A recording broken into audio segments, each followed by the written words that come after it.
ज्ञान से भरा, शिक्षा से भरा, स्नेह से भरा, दिलो जान से भरा इस एजुकेशनल चैनल में आप सभी का स्वागत है। देखिए, आज हम न्यूटन्स लॉ को चलेंगे, न्यूटन्स लॉज ऑफ मोशन को। और हम लोग सभी जानते हैं कि जो भी मोशन होते हैं वो यही 3 लॉ से, मतलब इसी 3 लॉ के अनुसार चलते हैं। Newton's first, Newton's second and Newton's third law. देखिए, हम लोग बचपन में ही हम लोग के पेरेंट्स भी थे और जो बुजुर्ग लोग भी थे, वो वेरी फर्स्ट एक चीज पूछा करते थे कि न्यूटन्स लॉ को बताओ। मतलब कहने का मतलब यही है कि न्यूटन्स लॉ बेसिक्स लॉ है, लेकिन फिजिक्स में ये बहुत ही पाइवटल रोल प्ले करता है, क्योंकि जहाँ जहाँ मैकेनिकल फिजिक्स होगा, जहाँ जहाँ इनर्शिया होगा, वहाँ वहाँ ये न्यूटन्स लॉ यूजफुल है। लेकिन बात हुई कि वो सिंपल लेवल पर तो सब लोग न्यूटन्स लॉ जानते हैं, लेकिन जो आपका एग्जाम मांगता है, जो आपका कॉम्पिटिटिव एग्जाम मांगता है, या जो आपका न्यूमेरिकल के थ्रू जानना है, वो कॉन्सेप्चुअल होता है। वो न्यूटन्स लॉ, मतलब कहने का मतलब है कि जो हम सभी लोग से सुनते आते हैं कि न्यूटन्स फर्स्ट लॉ बताओ, न्यूटन्स सेकंड लॉ बताओ, न्यूटन्स थर्ड लॉ बताओ, बट लेकिन इसका इम्प्लीमेंटेशन जो है वो थोड़ा कॉन्सेप्चुअल हो जाता है। तो चलते हैं दोस्त, न्यूटन्स लॉ के बारे में आज ब्रीफिंग करेंगे, ठीक है। अब देखिए होता क्या है एकदम, अब हम लोग ध्यान देंगे, न्यूटन्स लॉ को आगे बढ़ाएंगे। देखिए, न्यूटन्स लॉ में वेरी फर्स्ट हम लोग चलेंगे न्यूटन्स फर्स्ट लॉ को। देखिए, न्यूटन्स फर्स्ट लॉ, बात को समझिए। Newton's second law F equal to ma होता है। न्यूटन्स फर्स्ट लॉ से रेफरेंस फ्रेम के बारे में जानकारी मिलती है। आप हमेशा ध्यान रखिएगा। देखिए प्लीज, जैसे हम लोग अभी ब्रीफिंग कर रहे हैं, जैसे F इक्वल टू ma होता है, ये न्यूटन सेकंड लॉ है। क्वांटिटेटिवली ये कहता है जब एक्सेलरेशन 0 होगा तो फोर्स क्या हो जाएंगे, 0 होगा।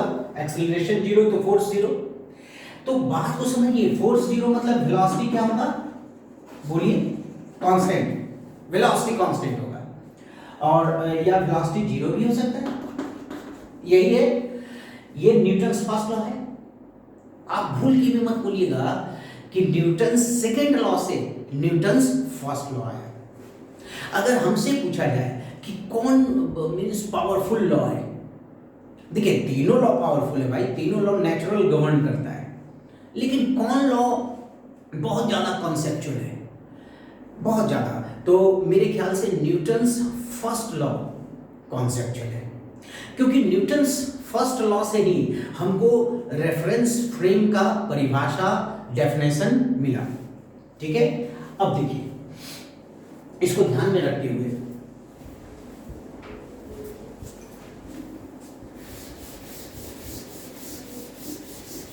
अब मतलब ओवरऑल हम ये कह रहे हैं कि न्यूटन्स फर्स्ट लॉ को अभी पहले समझेंगे हम लोग, है ना।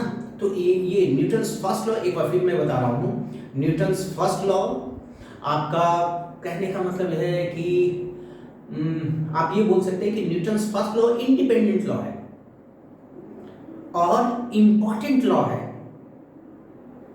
इंपॉर्टेंट लॉ किसके लिए है कि यही एक लॉ था जिससे कि रेफरेंस फ्रेम का, मतलब कह सकते हैं उसको कि वो रेफरेंस फ्रेम के बारे में सोचा गया, ठीक है।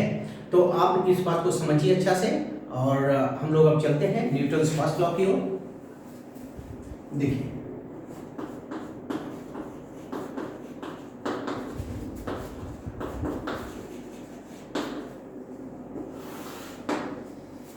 अब देखिए न्यूटन्स फर्स्ट लॉ, अभी हम लोग चलेंगे। देखिए, न्यूटन्स फर्स्ट लॉ हम लोग पढ़ते आ रहे हैं चाइल्डहुड से।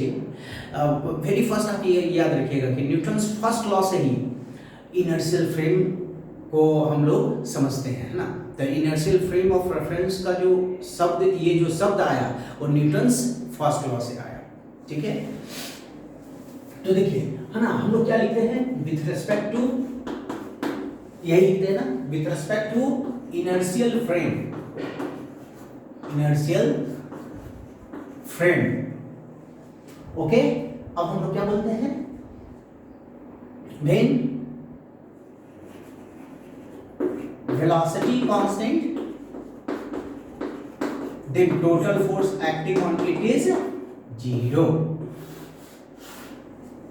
यही है ना, ये आपका है न्यूटन्स फर्स्ट लॉ।